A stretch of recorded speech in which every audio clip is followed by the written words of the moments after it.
kailangan mo pa rin gampanan yung pinagagawa ng Panginoon.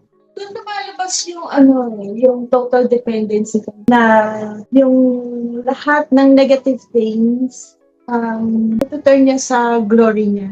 Doon mo makikita yung power ng worship sa buhay mo. Hindi ka lang nag-worship, hindi ka lang nagpupuri kay Lord kapag masaya ka. During those times, yung talagang dapat kang mag-worship lalo sa Kanya. Kasi doon ko na realize na sa worship kasi, hindi mo man mabago yung sitwasyon mo, pero yung atmosphere mo nababago. Before we get into that, if you're watching on Spotify, go ahead and follow the show and drop us a rating. If you're on YouTube, hit that subscribe button, like this video, and don't forget to tap the notification bell so you never miss an episode. And if you're on Instagram, make sure to follow our page at @BeyondTheDeskPH for updates and extra content. Hi everyone! Welcome to another episode of Beyond the Desk. I'm your host, Rowena. And thank you for joining me for another episode tonight. It's a very special episode kasi I'm privileged to be joined by two of the closest person to my heart, no? Itong dalawang to, ito yung mga leaders ko sa aming home church na Victory of Christ Church International Ministries. Ang dami kong natutunan sa dalawang to in my Christian journey, kaya excited ako na marinig nyo rin sila ngayong gabi. So without further ado, let me introduce to you first the worship director of Victory of Christ Church International Ministry, si Brother Bong Madelo. Welcome, Kuya Bong. Hello, good evening. Hi, and he is joined by his wife, Sister Cecil Madelo, ang lead worship leader ng aming home church. Hi, Ate Cel. Good evening. Hi, Anna! Yan, thank you so much for joining me tonight. Alam ko, busy yung inyong mga schedule. Salamat na paunlakan nyo kami. Ako, it's an honor na mapili mo kami na Yes, guest sa'yo. sa yung podcast. Likewise, ayun nga, kagaya na nabanggit ko kanina kasi ako personally, dami kong natutunan sa inyo. Kaya I'm sure lahat ng makikinig ngayong gabi is marami din silang matututunan. So, ayun, madalas kasi kayo yung kumbaga kayo yung laging nasa sa stage, 'di ba? Nasa harapan, laging nakikita, kumbaga exposed yung inyong mga mukha, ang inyong mga buhay, no? Lalo na kapag linggo. So I'm sure curious din yung mga tao na ano nga ba, what's life really like, no? Being a worship leader or in general serving the Lord, no? So kaya kayo yung napili ni Lord na may guest natin tonight. Bago naman yung mga serious questions, meron ba kayong naaalala na most unexpected thing na nangyari sa inyo during worship, or yung moment na hindi nyo makakalimutan? Maring nakakatawa, Ikaw muna. Yung sa akin kasi, bigla na lang, biglang kumanta, biglang kumanta out of key siya. Na hindi naman ako ganun kagaling na mahahabol yung, yung akorde, yung chords. So, hinayaan ko na lang siya kumanta, drums na lang yung Inatira sila ng drums. So, nahahabol ko yung kanta, halos patapos na. Yun ang nakakatawa sa siya naman din, ganoon din. Pumasok siya sa wala sa tono. Ganda-ganda ng intro namin. Usually, nangyayari talaga yung pagpasok mo, wala ka talaga sa key eh. So, yun yung madalas. Pero ito, hindi ko talaga ito makakalimutan. Parang Christmas special ata natin yon. Di ba tayo pag nagpa-practice tayo, minsan tayo, linoloko-loko natin yung mga kanta. Pero alam ko, parang kanta ata yun na oh come and oh he faithful. Yun ata yun eh. Kung pinasok mo Joy to the World, Naalala ko yan. Sa pagpasok ko, ibang kanta, yung tinulog ano, Natuluyan. Talagang shock na shock talaga ako, no? Grabe talaga yun. Talagang shock lahat ng mga musicians, eh. So, ayun lang. Yun ang hindi ko makakalimutan. Kaya sabi ko kay Laves, sabi ko sa inyo, pag nagpa-practice, minsan wag natin loko-lokohin yung mga pasok-pasok na ibang kanta dahil natutuluyan. Naalala ko yung bigla na lang sumakit yung tiyan ng drummer, nung ano, biglang ako magbe-bass. Sabi ko, lipat ka, ikaw ako magbe-bass. May mga ganun na eksena eh. Tapos, ibay na yung line-up. Para matuloy yung worship talaga. May mga ganun na eksena eh, na dapat i-handle. Mga bloopers. Tapos, ang nakakahiya, kasi nasa harapan nga tayo. Nasa harapan tayo, kaya, nagtitinginan na lang tayo. Meron pa yung may worship tayo na pa-swimming ata eh. Pa-swimming tayo rin na nakaupo ako nun tapos nahulog ako. Hindi wala ako nahawakan ni Deb. So, ayan marami talagang mga bloopers. Buti na lang, mga professional din. Yung yung mga nasa worship team, na natutunan na rin over the years. Ayan, so, Sa ganyan tayo lang nakakaalam eh, di ba? oo. Yung congregation naman, di naman nila alam. Pwede Okay, yung musician din sila. Kaya lang minsan nahalata tayo pag nagkakatinginan. Tas, Oo, pag nagtatawa.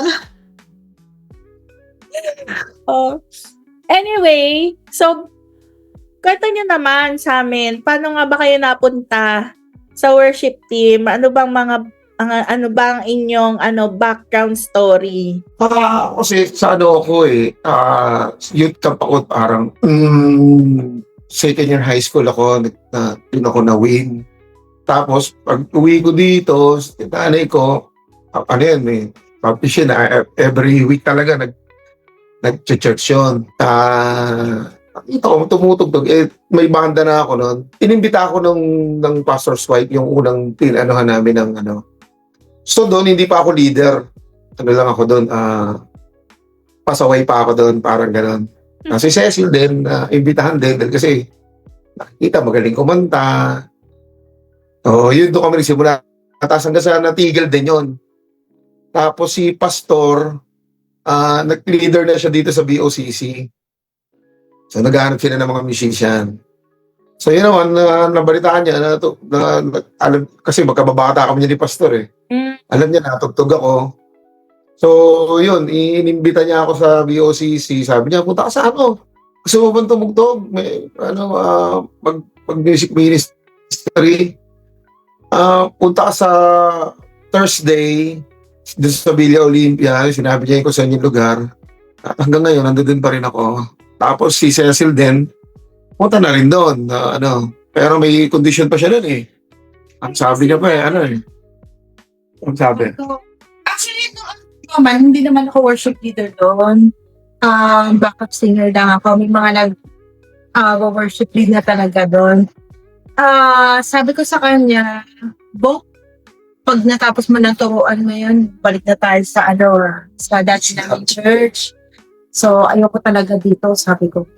Pero, Diyos, after 20 years, andun pa rin, still serving. Kasi hindi ba tatapos yung tinuturuan eh. Dahil pala natin tuturuan. Hanggang ngayon, may tinuturuan kayo. Yan nga yung mga yung mga namin ngayon doon, duties. So, dati church. Meron na kaming church nung dito lang, malapit lang din.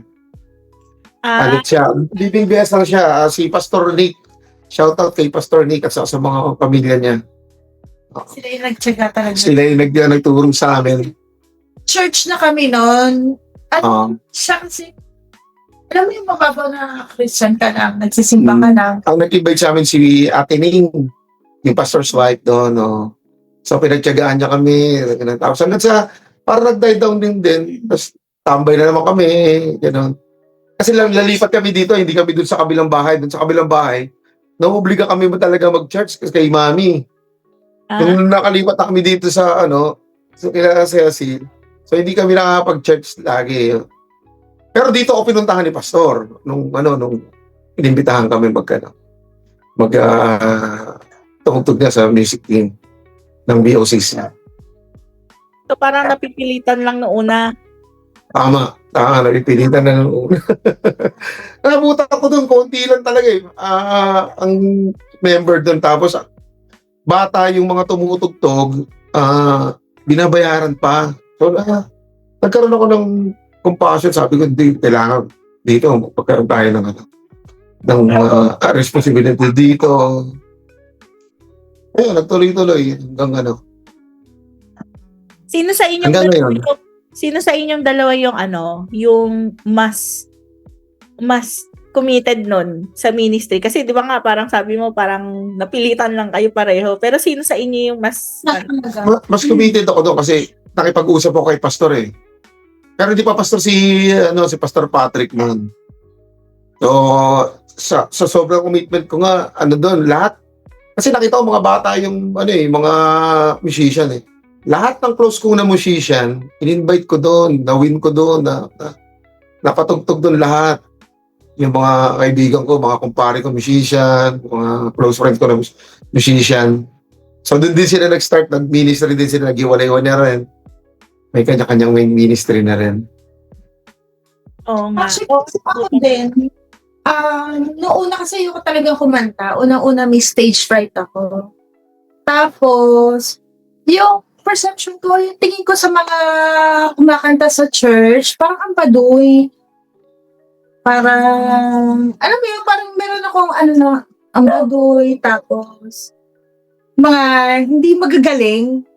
Parang ganun yung, ko. So, ako, yung kumanta doon. Pero, iba rin yung revelation sa akin ni Lord, at saka, yung pinakita niya na mali yung gano'n na person. Nung tinawag na kayo dun sa, yun nga, mag-minister sa VOCC, sino nag-mentor sa inyo nun? Mentor.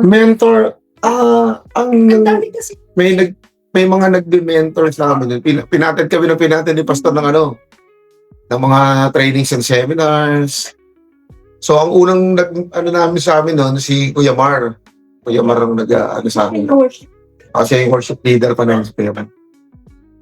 So, yun. Shoutout kay Kuya Mar at kay Ate Yoli. Pastor Mar. At saka, nag-start yung church. So, ang dami namin seminar na pinupuntahan. Very supportive kasi si Pastor when it comes to sa worship team. Talagang gumagastos talaga ang church para makapag-seminar kami noon before. I So, see. yun. Na-apply lang din namin yung natutunan namin doon kila Pastor Nick, kila Ate Ting.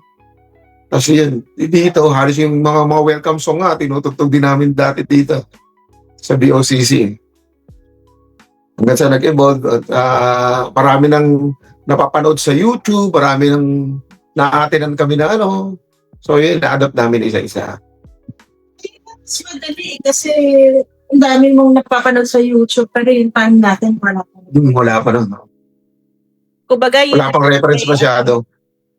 Kayo you learn by experience talaga. Yung leadership, For revelation talaga kayo. So, paano nyo na-realize or paano ninyo nalaman na ito na to, yung parang dito na pala talaga ako tinawag? Ano yung naging, experience yung, paano nyo siya na-realize? Kasi sa word din eh. Habang natututunan mo yung salita ni Lord, nakikita mo yung commitment mo, nakita mo yung commitment ni Lord, nakita mo yung sa'yo, syempre yung gratitude mo sa Panginoon, doon nag-start yung compassion talaga na. Tapos, kailangan talaga sa church, yun yung need sa church. So, doon nag-start na mag-usap kayo, hindi natin talaga i-compromise So, sabi nga sa'yo, marami na kaming mga swimming, birthday, reunion, na mga, na ano eh, na hindi na atenan. So, di ba, Sabado, Linggo, di ba, yun yung mga event. Pero, ano, inaasikaso namin yung kailangan may worship sa Sunday dapat. At maganda, hindi lang basta, basta-basta. Yung tanong mo, nag-base talaga sa word. Hanggang sa yung nagmamature ka na, tapos, may gratitude mo talaga sa Lord. Ako naman, kasi yung dumating yung time, kung na-recall niyo yung sa sinasabi ni Pastor, yung pagkatawag din sa kanya, nung tinawag si Pastor doon na as Pastor, parang pati yung mga yung dating mga tumutugtog, tsaka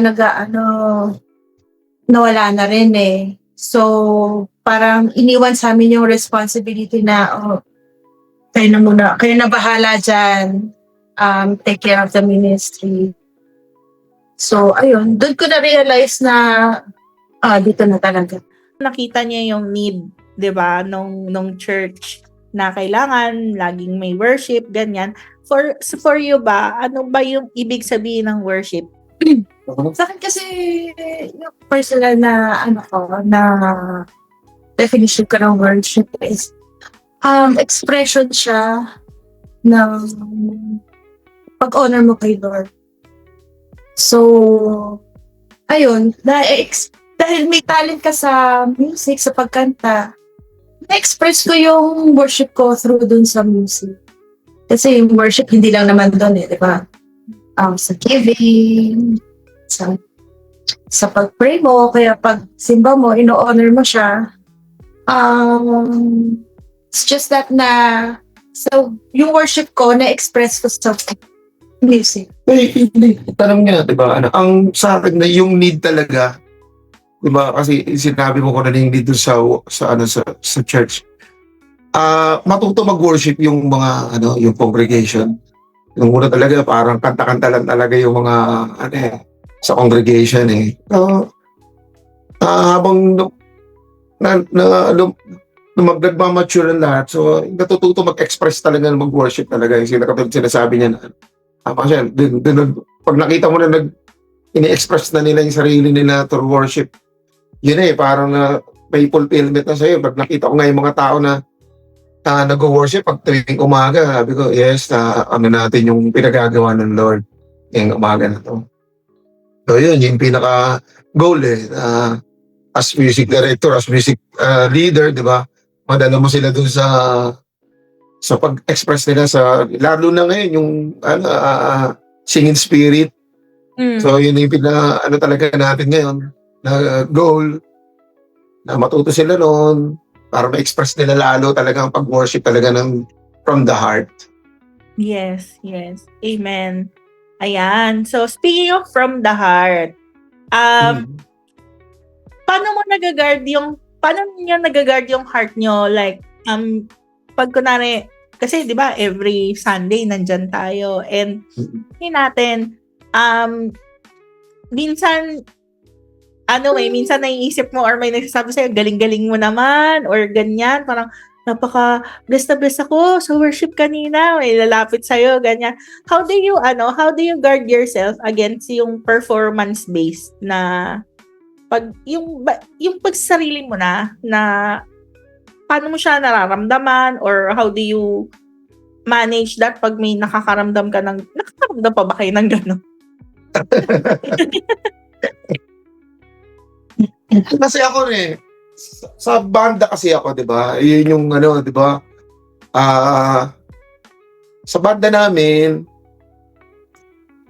hindi ako gano'n kagaling, marami magagaling. Pero gano'n din ako, gusto ko express lang din yung craft ko.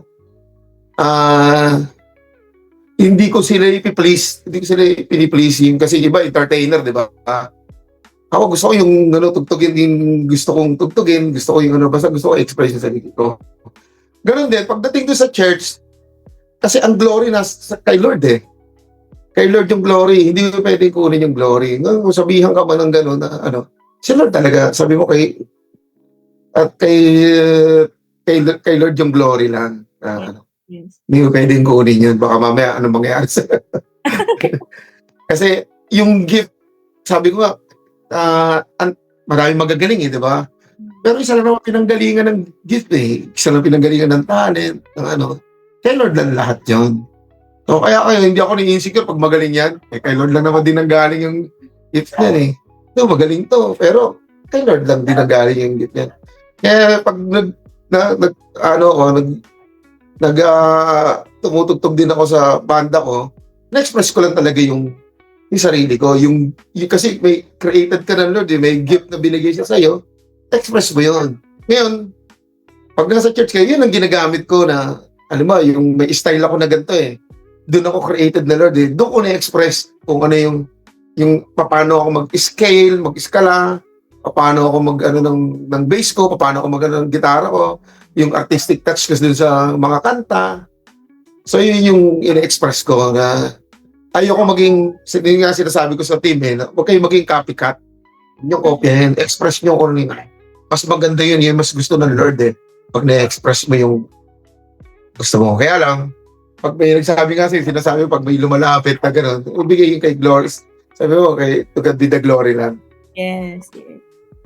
Ako naman, before, syempre maganda na nakakarinig ka ng na mga ganun na appreciation. Pero, tinuruan din ako ni Lord na i-humble down ng sarili ko. Kasi may mga times na parang wala lang. Dumaan lang yung isang worship tapos wala na. Mas gusto ko yung sasabihin na, Sister, na-bless ako dun sa worship kanina. Kaysa sasabihin na, Sister, ang galing talaga ng boses mo.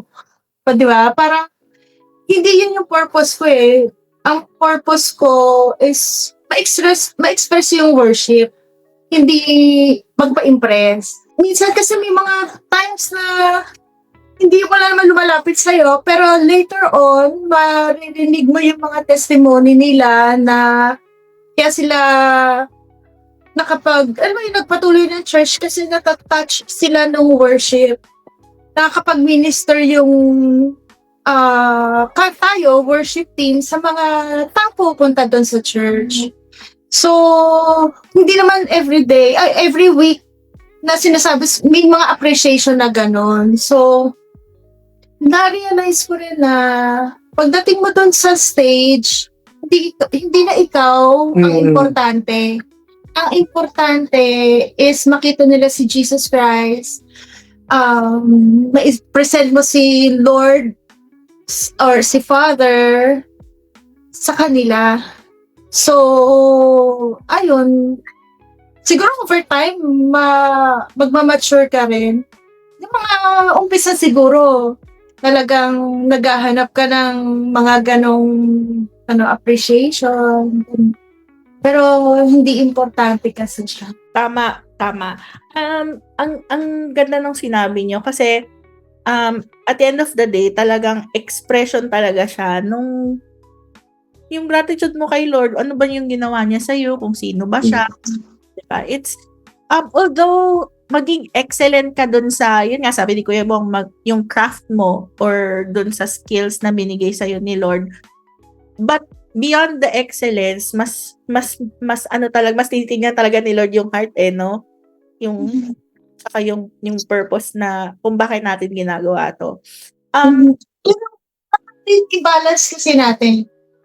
Minsan baka puro heart, wala nang excellence. Yes. I remember naman serving the King of Kings and the Lord of Lords. So, dapat yung sacrifice of praise mo sa kanila is maganda, perfect, excellent. So, at saka, minsan kasi yung pag hindi ka, pagpasabit-sabit ka sa pagkanta o sa pagtugtog, nakaka-hinder yan sa sa focus ng mga tao sa pag-worship.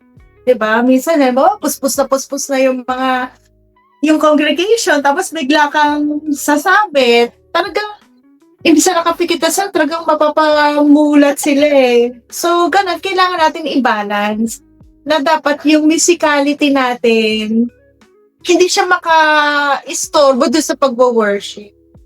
So, ayun. Kasi iba kasi, di ba? Ay, okay lang yan. Heart na sa heart naman nakatingin eh. Wala ka naman sa tono. O, paano ka mag-lead? Di ba? Heart na. Puro heart na. Yan. Ngayon, so kanina, Tisel, may nabanggit ka, sabi mo, ang goal mo naman is, yun, may present si Jesus Christ sa congregation. So, kung iisipin mo, napakalaking responsibility pala siya na it's like God na parang nilagay ka dyan ni Lord para ipakilala mo ako sa kanila. Responsibility na na every Sunday, yun yung goal mo, na yun yung how do you, parang paano ko papakilala si Lord sa congregation? Ano yung message ni Lord? Paano mo nagagawa yun, te? Like, yun, sa pagla-line up, kunwari, pagla-line up ng ng mga kanta. Ang tanong nila madalas, sino daw yung nagla-line up ng kanta? At saka alam nyo na daw ba kung ano yung message ni pastor pag linggo? Yun. Actually, makikita mo talaga na merong one spirit dun sa church eh. Kasi hindi naman, yun eh, mas nauna tayo sa lineup kesa sa message ni pastor. Mapapansin mo. Tama.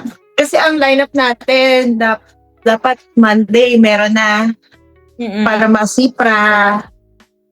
Si pastor, later ng week na lang niya na ibibigay, natatapos eh. So, paano nakakapag-line up? Nagsisimula kasi yan sa sa personal devotion mo. Doon talaga siya, di ba?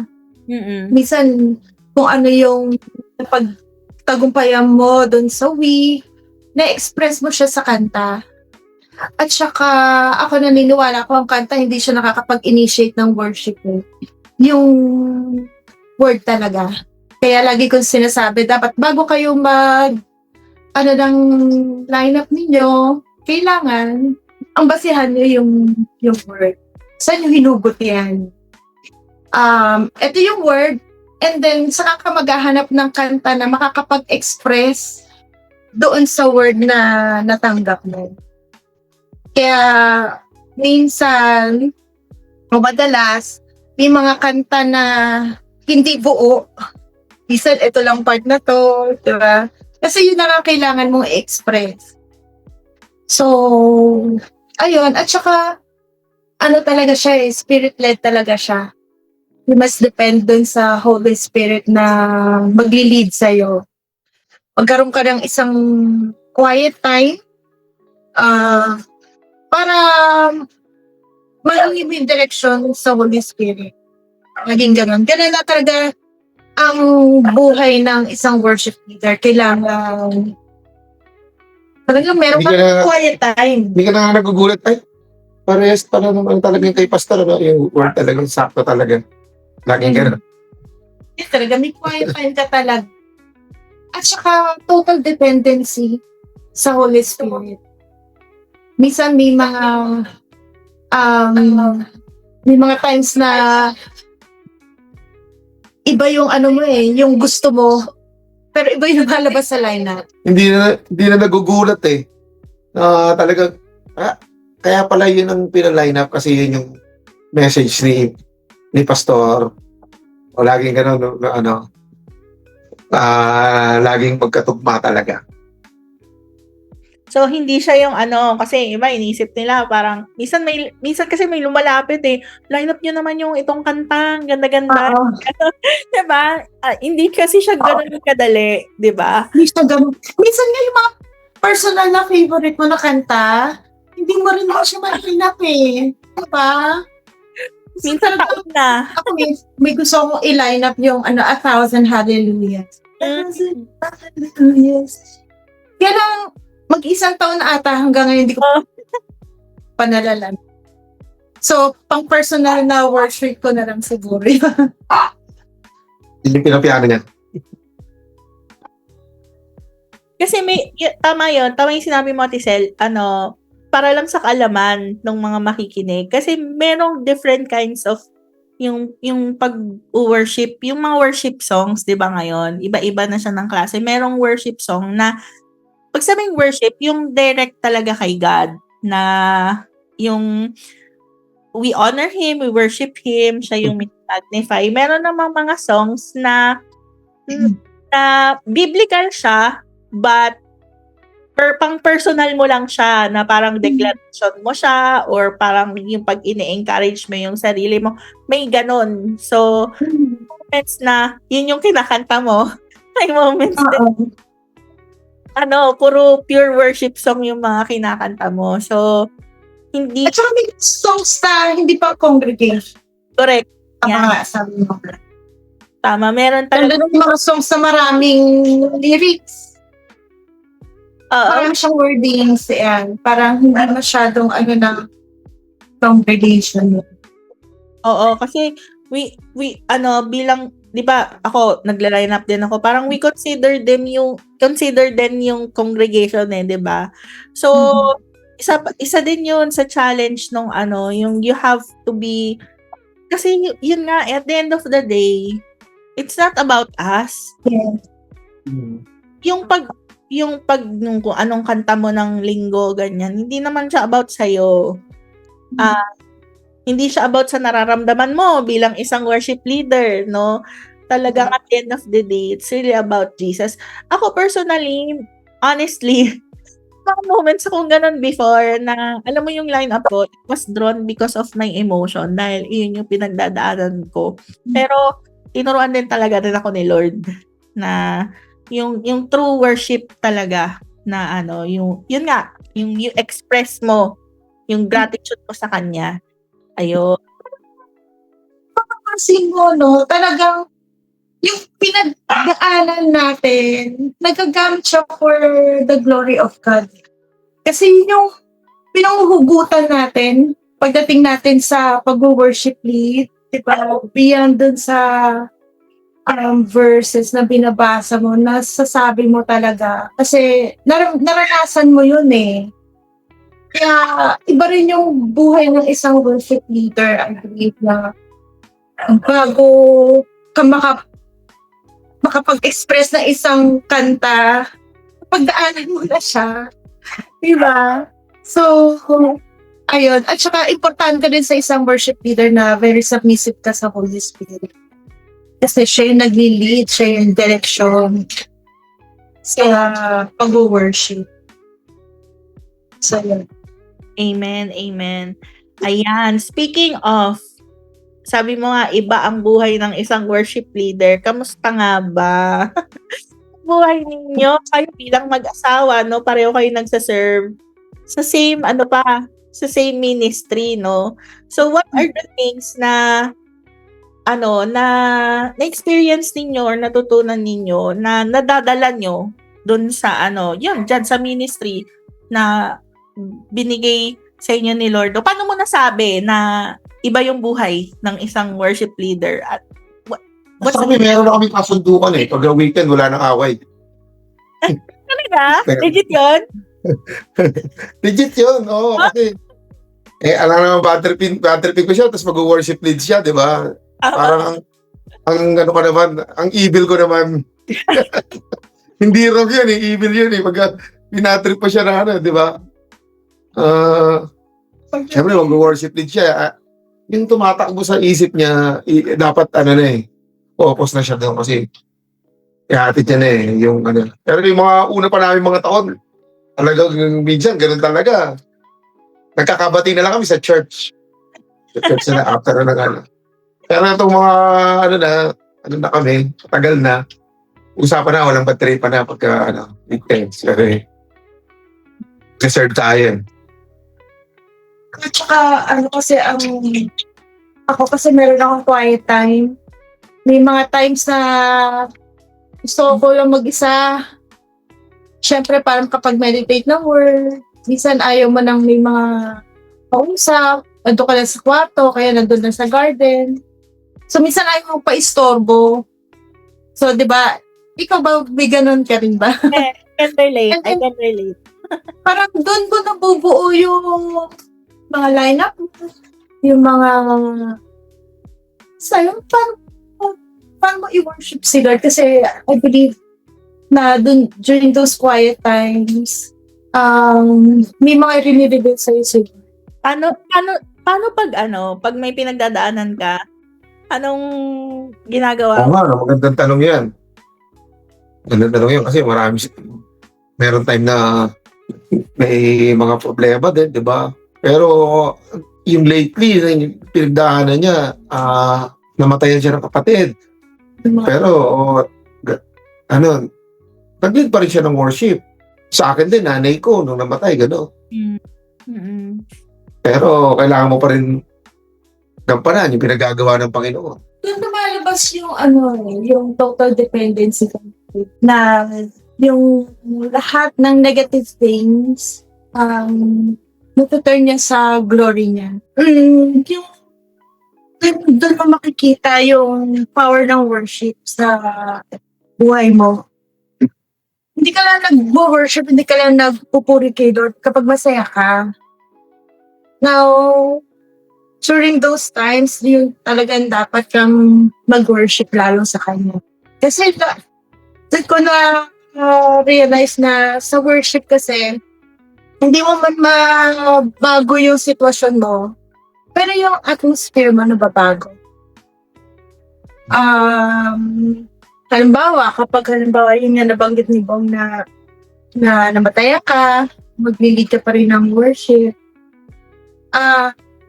Pagdating kasi sa worship, sabi mo nga kanina, it's not about you. It's about Jesus. It's about God. Imamagnify mo kung sino sila sa buhay mo. Hindi lang sa masaya, kundi lalo na kapag problemado ka. So, yun lang iniisip ko kaya siguro kahit anong mangyari, nakakapag-lead ka pa rin. Kasi nakafocus ka kay Jesus Christ. I remember yung time na yon na namatay yung sister ko kagabi, kinabukasan mag-worship ka. So,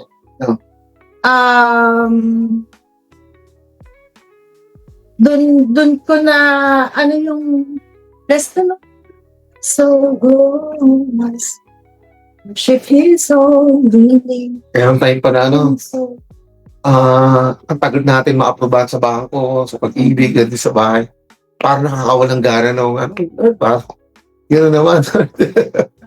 Pero kailangan mo pa rin talaga kailangan magugulat ka na, nandoon ka na rin sa church, nagsiserve ka pa rin. Yun eh. Yun yung gratitude mo sa Lord. At saka, tinanggap ko na sa sarili ko, pinanganak na ako para dito I was born for this. Kaya ako na naman daanan, uli pa rin. Amen, amen. Ayan. So, ang ganda, I was born for this. Nasabi rin niya ni Pastor talagang, embrace mo na yung, yung calling at purpose mo.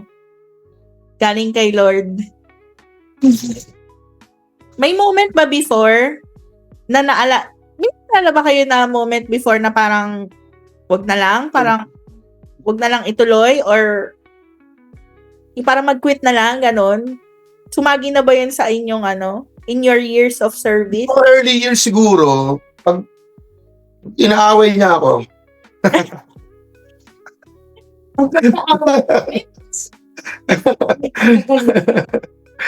Pero hindi naman natutuloy na minsan, pagka,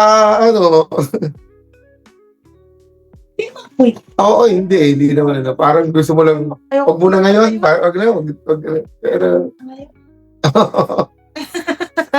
yung mga times, syempre, kasi tao ka lang. Ang kalaban mo dyan yung self-condemnation. Ayan. Buti na lang, na-establish yung pag-serve ko sa grace. Kasi kung di dahil sa grace, yung alam mo na ikaw ay accepted, beloved. Meron pang isa na pag siya ayaw niya, minsan gano'n, ako naman nag-iikayat. Maganda pagka-asawa din mayroon ko yung partner din. Pag ako, tinatama din ako, siya din man nagsasabi. Siya nag-encourage siya sa akin. vice versa din. Maganda rin may ganun din ano. Kasi dumadating talaga sa ano, kakaasar, parang ganun. No? Pero may magiging siya yung isa. Sabi nga sa Bible, di ba? Yung isa, pag na ano, may maghihila, pataas ulit. So maganda yung partnership namin. Sabihin nyo, pag ako, tinotopak ako, yun. Ano siya? Kasi tingin nila, siguro sa mga worship leader, perfect kasi di ba minsan may mga, ano rin tayo, Topak moments. Tupak moments, di ba? Lalo na tayo, very emotional tayo, na, yun nga, nabanggit ko nga kanina, ang kalaban ko, or I guess, sa inyo rin, pag dumating yung self-condemnation, yan, talagang, pag naano sa'yo yan, talagang ayaw mong umakyat talaga. Ang challenge talaga sa akin ngayon, pero dati pa yun eh, yung magko-correct ka ng ng isang minister. Ay, i-correct mo, tapos sasama yung loob, tapos parang siya i-correct ng with love, diba? Eh, minsan talaga, may mga abuso, may mga kukulit. So, i-correct mo siya na with love. So, hindi naka-challenge sa akin eh. May mga pasaway pa, diba? Lalo na yung mga youth, pag mga youth, gano'n eh. So, yun, yun ang mga challenge eh. Hindi mo naman pwede, di ba? Nag-aareglo na ng kanta. Hindi mo naman pwede i-correct ng pabulong na siyempre, nandun na kayo, nakaupo lang. Ano itong ganito mo, ganito. Bukod pa doon sa musicality, meron pa doon sa, katulad mga late, di ba? Yung mga pala absent, yung mga problema na i-correct. Hindi lang naman kasi sa music team yung hindi lang sa music sa buong worship team maraming worship team lalo ngayon natagdagan yung OBS, yung sa lights, yung sa pag-stream, sa mixer, sa lyrics, di ba? Marami siya hindi lang siya yung sa music may mga musician hindi lang yung sa kumakanta. Buong team kasi pag isa doon na napilay, hirap din Kaya as much as possible, dapat lahat. Kaya meron tayong kaya na-maintain natin yung bonding natin kasi meron tayong devotion. And Saturday meron tayong worship. So nag-worship muna tayo bago tayo mag-lead ng worship ng Sunday. Sunday parang lang tayo nun kasi nag-lead na tayo. Yung kalahati, nagsesenyasan, yung kalahati, nag-minister, yung kalahati, nililid talaga natin sila sa worship. Hindi katulad ng Sabado, tayo yung nag-worship Nag-Sabado Kahit maglupasay ka dyan, wala makikialam sa'yo. Kasi lahat nagkakaintindihan. Ayan. So, ang dami talagang challenge pag ikaw nasa worship team. All the more, pag ikaw pa yung leader, no? Sabi nga ni Kuya Bong, yan, yung paano ka mag-gay ng correction or advice, ganyan. Ang dami rin ginagawa, no? So, how do you, parang paano mo ginagard yung heart pag nakakaramdam ka ng yung pagod? Pag ganyan na nakakaramdam ka ng pagod, parang ayaw mo na, si Lord lang din yung nag-encourage sa'yo May times na small things na ginagawa sa'yo ni Lord, tapos sabi mo, sige na nga Lord, okay, tuloy tayo. Diba? Nararamdaman mo yun. Yung isa talagang down na down ka, may personal na problema ka, tapos may mga hindi ka pa makasundo sa church, then maglilid ka. So parang yung pakiramdam mo parang down na down, pero si Lord talaga may gagawin talaga personal sa'yo, na kayo lang dalawa nagkakaalaman ni Lord na ini-encourage ka niya na magpatuloy ka. Over the years, natutunan mo na isang tabi yung mga personal na feelings mo. Personal mo ba? Parang nandun ka para to serve, to minister. At saka, parang nandun na yung happy place mo eh. Ako. Parang yun na yung happy place ko. Na O sa kahit walang tulong sa trabaho, sa ministry. Pagdating ng Sabado, kahit wala akong tulong, parang yun na yung rest ko. Masaya ako dun eh, kumbaga, yung soul mo, parang dun napupuno, dun sumasaya. Lalong-lalo na kasi meron tayong di ba, every Saturday, meron tayong sariling worship ng music team at saka devotion. So, yun, very refreshing sa akin yun. Kaya, parang hindi mo na, yung pagod mo, parang nawawala dahil masaya ka dun sa ginagawa. Amen, amen. Ako personally, siguro kung wala ako sa worship team, siguro ang weak ko. Weak pa rin naman ako, pero parang isa siya sa, kasi anong nangyari sa akin nung naging Christian ako, parang sinabak ako agad sa yung kasi nung time natin, yung mga unang-una pa, di ba, wala pa naman yung mga process na parang kung gusto mo lang kumanta, edi sumali ka, pumunta ka Sabado, ganyan. Parang ako noon, parang bago pa lang ako na nakakilala kay Lord. Parang sinabak na ako agad dun sa pinapunta na ako agad ng nanay ko kasi nung time na yon, di ba, yung left knee ko dislocated, parang hindi ako makapaglakad. Sabi ng nanay ko, pumunta ka dyan para dyan ka gagaling. Yung yun yung thinking niya na kapag sumali ako sa worship team, gagaling daw ako.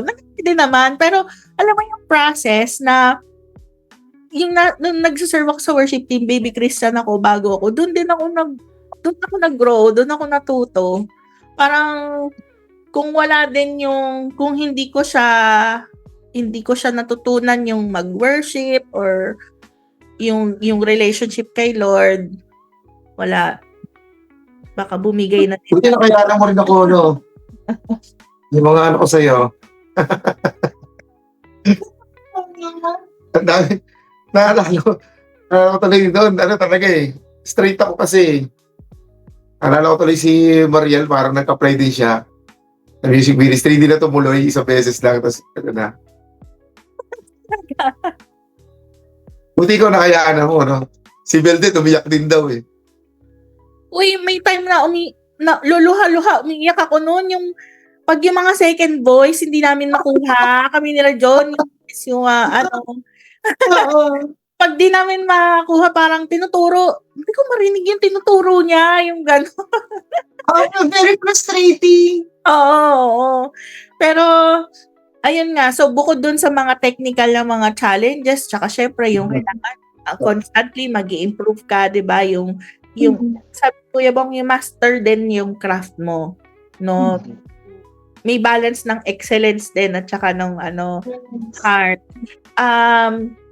But honestly, ang mahirap sa isa sa mahirap sa pagiging isang worship leader, yung life outside the church. Yes, tama. Bago ka before you can come up with a lineup or a song or something, ito naman yung pagdadaanan mo. Oo. Si King David, bago siya nakasulat ng napakaraming magagandang psalm, yung mga pinagdaanan niya, merong gustong pumatay sa kanya, merong hinahabol siya kung saan nagtago na siya sa kuweba. Isang challenge sa atin, di ba? Kasi syempre, nagagalit ka pa. Kapag halimbawa, may kaaway ka sa family mo, merong hindi pagkakaintindihan, o kaya sa friends. Tapos, aakyat ka ng stage. Di ba? Tapos ikaw pa yung magsasalita, no? So parang talaga na ang akala nila sa hindi ka na nagagalit. Diba? Minsan taon lang tayo doon. May mga ganyan pa tayo. But anyway, natutunan na rin natin kung paano tayong mag-serve. It is all by grace talaga. Na talagang si Jesus lang talaga. Si Lord lang talaga. Si Lord lang talaga. Yun talaga. I-present talaga natin. Kaya tayo tumagal ng ganito. Totoo yan. Totoo yan. Ako, alam Tsaka, ko, kilala Marina, niyo. pag may problema tayo, di ba? Pag down, kung hindi yung sa worship natin ng every Saturday, nagpapalakas talaga sa atin yun di ba? Pati yung devotion, Yes. papalakas sa atin yun. Kung hindi ka attend doon or hindi ka makakapag-worship, parang lalo kang manghihina. So, isa rin din sa paganda sa isang worshiper, talaga kahit anong bagyo ang tumaan sa'yo, na doon ka pa rin still stand. Yes, yes, amen. So, di nila alam, dami nga pinagdadaanan, no? Sa eto trivia, sa sa music team ng BOCC, ako ang pinakaiyak. Devotion. Bihira lang yata hindi ako umiiyak. Hindi nila alam, grabe. Nakikita nila tayo paglinggo, kala nila yung ang tapang mo, na strong ka, na hindi nila alam, mga iyakin at mga Oo. Devotional tayo, no? Kaya yun din ang babantayan din natin. Guard din natin yung heart natin. Minsan emotional tayo, minsan di na tayo nakakapag-isip. Diba? Yes. Ang attack din ng kalaban, yung isip mo. Yung pag-iisipin ka ng mga kung ano-ano. Tapos minsan yung insecurities. Pag titignan mo yung sarili mo na hindi naman ako magaling kumanta, hindi ako beritera, yung ganon, yung hindi ako magaling sa ganito, sa ganyan. Yung tsura mo, lalo pa rin nasa online tayo, di ba? Oo, online na. Ang dagdagan. Nakikita kasi ng mga tao, kumakanta tayo dun sa harapan, 30 minutes, perfect lahat. Hindi nila nakikita yung preparation natin. So, magmula sa worship leader na 1 week, nila-meditate natin yung pina-line up natin. Although, 3 lang yan, pero minsan, ang hirap pagbuubuin, tama ba? And then, bukod dun sa pinagdaanan mo, yung pagdating mo ng Sabado, mag-start Sabi na, yung mga dadating ng late. Kasi di pa nakasipra. Ayan, Ay, kacharit yun eh. simula tayo ng 8 a.m. Tapos natatapos tayo ng 1 p.m. So, yung haba ng rehearsal, yung mga ginagawa natin doon, mahirap talaga. Full of sacrifices talaga sa bawat isa. Sa time, sa energy, ayan, sa mga lakad natin. Pero pagdating ng Sunday, nakikita nila, ayan, perfect na. So, hindi nila nakikita yung behind the scenes. Na ang hirap talaga. Commitment. Yes, that's the word, commitment. Commitment. Ayan. Ayan, so, ano naman ang ma-advise nyo? Kasi, for sure, maraming mga gustong, nag-aspire to serve sa worship team na aspire na kumanta, tumugtog, sumayaw, ganyan. What would you advise someone who wants to enter in the ministry?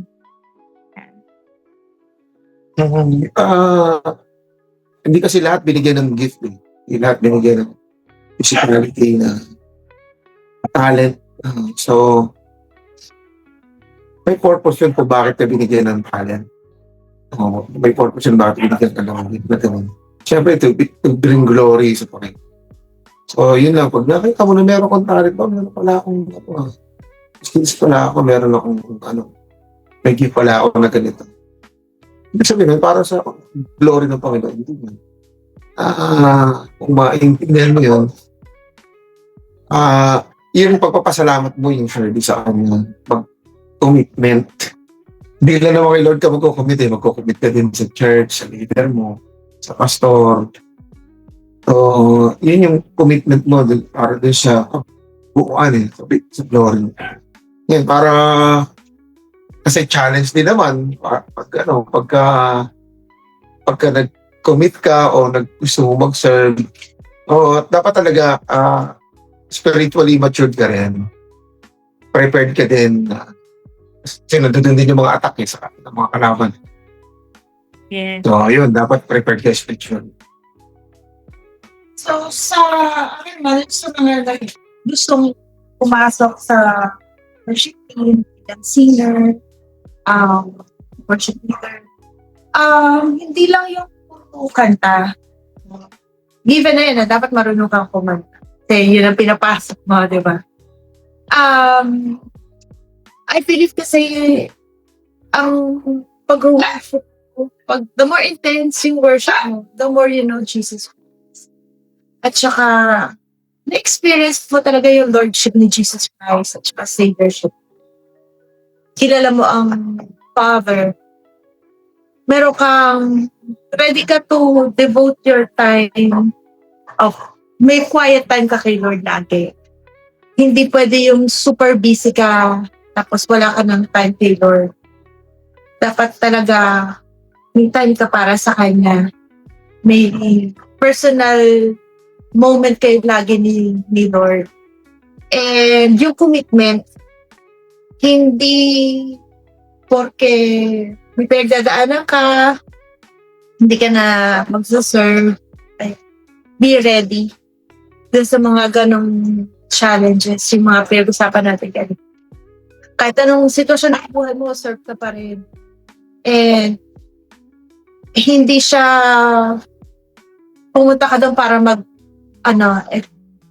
pa-impress kung ano yung gano'ng kakagaling. Meron din pala yung nag-commit. Yun yung heart niya mag-commit eh. Tapos, eventually, doon na rin siya lumago. Meron din gano'n. So, minsan tinitignan ng Lord talaga yung, kung feel talaga yung heart mo, na gusto mo mag-commit at ready kang lumago talaga, o lumali o mag-mature talaga. Kaya dapat, sa music ministry, meron ka talagang skill muna. Hindi pwede wala kang skill, sabi magko-commit ka. Tapos doon na lang ako lalago. Ay, hindi po school ng music yung ministry. Ano lang siya talaga. Yung mag-a-apply talaga, meron ng process na meron ka dapat talent. May gift ka na.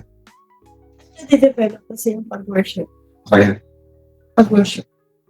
Kasi isa pa, pag pumasok ka sa worship team, kailangan may submissive heart ka. Napaka-importante. Kasi yun dapat ang ingatan natin sa worship team. Kailangan lagi kami submissive.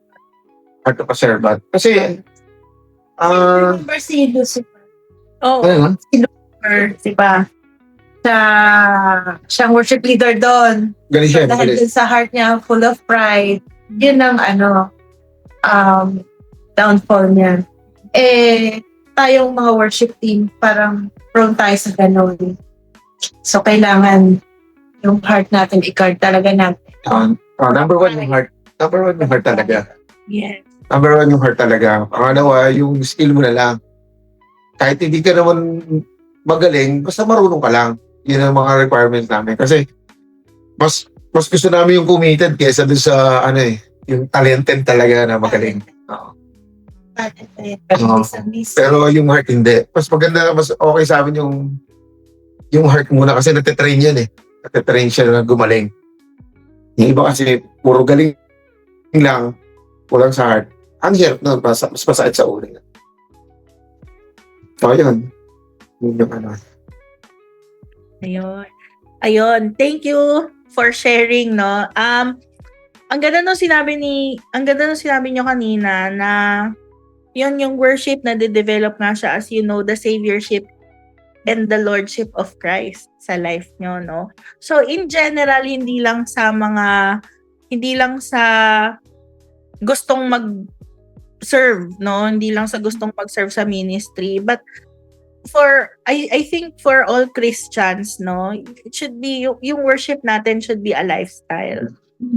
Think that we should for new Christians, you should explore or practice no dun sa quiet time mo, quiet moments mo with the Lord. Incorporate yung worship. Incorporate yung worship, yun nga sabi nila kanina, yung expression of your gratitude. You can pour out your heart kay Lord kung anong nararamdaman mo, awitan mo siya, na kung anong lyrics yung gusto mong sabihin. Alam mo, di ba pag nagpapatulog ka ng baby, meron kang kung ano-anong mga words yung nabubuo Sarili mo. kang Sarili kang lyrics. sarili kang tono. Ayan. Lord, pwede mo rin gawin yun. Actually, yan talaga ang vision namin sa worship. Yung sa congregation. Na matuto yung congregation na mag-express ng worship nila in their own words. Hindi yung beyond dun sa lyrics na nakikita nila sa project. So, yun ang inaano namin. Yes. Ayan. And that vision will happen. Ayan. Lapit na. Sabi nga sa Bible, and the time is coming, 'di ba? And it's now na the worshiper spirit will worship him in spirit and in truth. Yes, amen. Actually, nagagawa na natin sa sa worship team no? Na nakakapag singan yung song na tayo. Dati, nung mga una, talagang hirap na hirap. Pero ngayon, talagang totoo kami ni Bo. Pag nag-worship tayo ng Saturday, parang ayaw mo nang matapos, di ba? So kaya si David, magubad eh. Kaya baka hindi kayanin yung kasama natin yung gano'n. Namili ka muna ng volume. Baka masuka. Ayan. Ayan, napakagandang discussion. I'm sure, masusundan pa ito. Sana, sa susunod meron tayong Nakakatunan sila. Yes, for sure. Nabulukan. May natutunan sila, sigurado ko. Kung nga may natutunan no? So, it's really Nakakatuwa lang kasi kahit yung mga bago ngayon, nabigyan nila ng value na yung worship, lalo sa BOCC. Sa mga volleyball players nga, shoutout sa mga volleyball players ng BOCC. Binigyan nila ng value talaga. Alam ko may seminar doon nung day na yun. Yung last Sunday lang. Pero talagang pinuntahan nila yung night of worship ng youth. Talagang meron silang nakitang values na doon sa pag-worship. So ako hinahanap na yung tihila, parang bitin na bitin sila doon sa worship parang konti lang daw. Bakit konti lang daw? Akala nila tihila. Akala nila tihila kasi. So yun ang hinahanap nila. Pero nakita na natin yung meron ng tataniman na sila na may value na sa kanila yung pag-worship. Yes. So kahit mga bago pa lang sila. Yung talagang totoong... So yun, katulad doon, ganun, natutuwa na kami doon ni Cecil sa mga ganun na yung lumalago na sila doon. Actually, yung vision din talaga ni Pastor yun. Ang POCC, maging worshiping church talaga. So, amen. Ayan. At saka yun nga, yung talagang tayo nung generation na totoong umiibig at saka sumasamba talaga sa Diyos. Make Jesus known. Ayan. And we can, napakagandang, tool na binigay sa atin ni Lord, yung we can make Him known through music. No? yeah. Music. Kasi yung music kasi, parang, napupukaw niya yung atensyon tsaka puso ng tao pag... Meron talaga yan. May frequency yan may channel siya. Oo, diba? So, sa medium siya. yes. Nakakapagpasaya, nakakapagtanggal na sama na loob, nakakapagtanggal ng galit, sakit, ayan. Yung emotional sila nung Sunday. Pag-worship na yan. Ayun. Ayan, again, Kuya Bong, Ate Sel, maraming Thank salamat you. po. Thank you so much for guesting sa ating episode ngayon ng Beyond the Desk. I'm sure maraming natutunan yung ating mga listeners and they saw a glimpse of what's really like to be serving in this particular ministry. Ayan, thank you sa mga na-share ninyo. And for those who want to follow Brother Bong and Cecil Madelo, you can follow them on Facebook. They also have a page for their Madelo Kennel. Ayan, you can follow their page as well. And ayun, you can sa mga local lang dito sa San Pedro area, every Thursday meron po silang small group where they cater to young professionals, even couples and youth. Meron din ako mga athletes. Ayun, mga athletes. Meron natin. Ayan. So, you can join them every Thursday. So, you can reach out to us or you can add them on their Facebook pages, Bong and Celia Madelo, and yon Madelo Kennel. Yan, guys, maraming salamat. Kuya Bong, Ate Cel, thank you so much. Salamat din. Thank you. Yes, Glory to God.